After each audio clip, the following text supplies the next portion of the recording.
गया, 2 मिनट में आ गया, बस आ गया मैं। अबे भाई इतनी जल्दी में भाग के कहाँ जा रहा है? बस यार वो दादा की आखिरी सांसें चल रही है तो हॉस्पिटल जा रहा हूँ। वैसे तुम लोग यहाँ क्या कर रहे हो? भाई वो कोचिंग की छुट्टी होने वाली है, अभी मिस दुआ जाएंगी यहाँ से, उनका इंतजार कर रहे हैं। अबे भाई वैसे कब तक आएंगी वो? अबे यार बस आने वाली हैं। लेकिन भाई वो दादा, अबे खैर है दादा की। तू पागल है, तू पागल है, तू पागल है, तू पागल है, तू पागल है। मैं फैसला करता हूँ कौन पागल है। ठीक है भाई।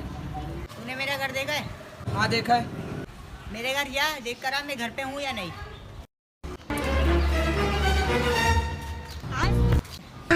ले भाई हो गया फैसला कौन पागल है। ये बात वो कॉल करके ये पूछ सकता था तू घर पे है या नहीं।